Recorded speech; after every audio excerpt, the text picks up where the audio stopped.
और ये जो चेतना है ना सर, ये ओमनीसिएंट है सर, ओमनीपोटेंट है सर, ओमनी प्रेजेंट है। टिप टिप बरसा पानी, पानी ने आग लगाई। तुम ड्रामेबाज हो, तुम धोखेबाज हो, तुम्हारी गर्दन धड़ से तुरंत अलग कर दी जाएगी। सांस नीचे खींच के नीचे से ही निकाल दे। अबे नीचे से कहां से निकालोगे? छोड़ मुझे, बदतमीज, छोड़। हमारे माँ बाप, मैं बहुत सारे पेरेंटों से कहता हूँ कि सर बच्चे को बोलिए ध्यान योग कर। अरे हम आईएएस बनाने के लिए कह रहे हैं, आप उसको भगोड़ा सन्यासी बना दें, वो घर छोड़ के भाग जाएगा। कौन बोला? ये जनक, ये राजा है, राम राजा है, कृष्ण राजा है, ये राम कृष्ण, ये सब जागृत नहीं है। भारत की जो पहचान है वो किससे है? जनक से। राजा जनक, एक सन्यासी इनके पास पहुंचा, राजा जनक के पास। उसने राजा जनक से कहा कि हम संत होकर ध्यान में नहीं रह पाते, और तुम राजा होकर भोग विलास में रहकर तुम ड्रामेबाज हो, तुम धोखेबाज हो ही नहीं सकता। ये तुम्हारा ध्यान, तुम कैसे जागृत हो?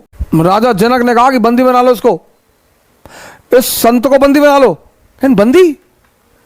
मैंने तो सुना था कि आप संतों का बड़ा सम्मान करते हैं, आप सन्यासियों का बड़ा सम्मान करते हैं, आप मुझे बंदी बना रहे हैं? हाँ, बोले बिल्कुल, बंदी बना लो। महात्मा जी को बंदी बना लिया गया। बोले शाम को लाओ इसको दरबार में।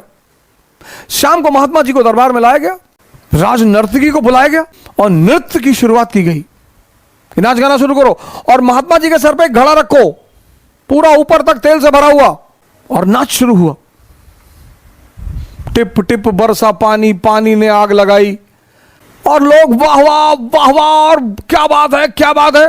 और जनक ने महात्मा जी से कहा कि सुनो महात्मा जी, इस नर्तकी के साथ चक्कर लगाने हैं, और कंडीशन ये है कि अगर एक बूंद भी तेल घड़े से गिरा तो ये 2 सिपाही तुम्हारे साथ चल रहे हैं, तुम्हारी गर्दन धड़ से तुरंत अलग कर दी जाएगी। अरे बोले महाराज हमको सवाल का जवाब नहीं चाहिए। बोले ना, 7 चक्कर, 7।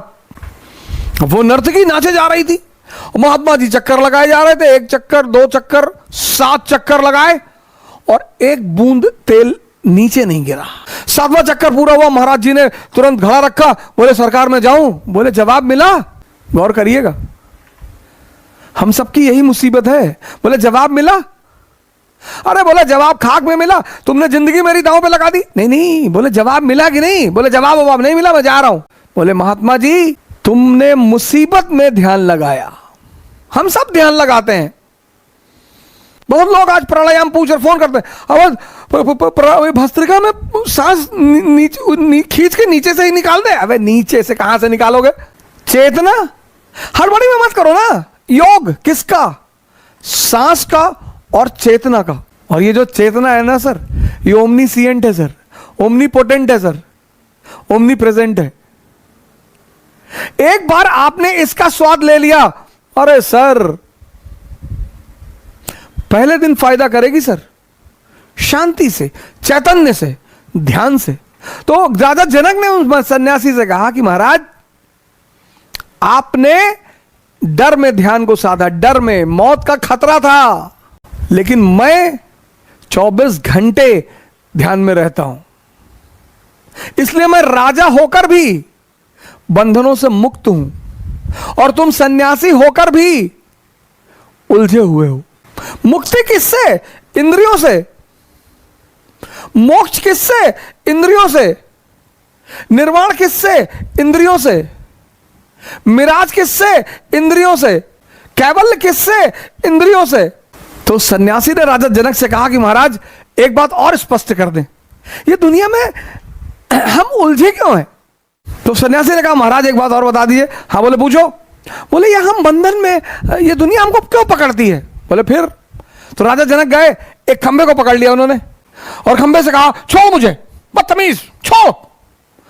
सन्यासी ने कहा यार सुबह से ड्रामा कर रहे हो यार, एक ड्रामा किए शाम को, एक ड्रामा फिर कर रहे हो, तुम खंबे को पकड़े हो। बोले यस, तुमने दुनिया को पकड़ रखा है, ये मेरी बीवी, ये मेरा पति, ये मेरा बेटा, ये मेरा बच्चा, ये बड़ी वाली बुआ, ये छोटी वाली बुआ। 1-2 जहर काफी नहीं है, और फिर 2-2 घर, शादी के बाद, शादी से पहले आदमी का एक घर रहता है, अपनी बुआ, अपनी मामी, अपनी मौसी, वो कम जीवन में कष्ट देने के लिए शादी के बाद दो घराने एक हो जाते हैं, एक पति की बुआ, एक पत्नी की, एक पति की मौसी, एक पत्नी की। क्या भगवान ने, अब निपटो, एक से निपटना मुश्किल है, दो, भारत, राजा जनक, राम, कृष्ण, बुद्ध, महावीर से लेकर आज पंडित सदगुरु तक, ये धारा बनी भी अपनी एक धारा है, पश्चिम की भी एक धारा है। Einstein, Freud, Kant, Herbert Spencer, Rene Descartes, Leibniz. हमारी उपलब्धि कहां है? स्पिरिचुअलिज्म में। उनकी उपलब्धि कहां है? मैटेरियलिज्म में।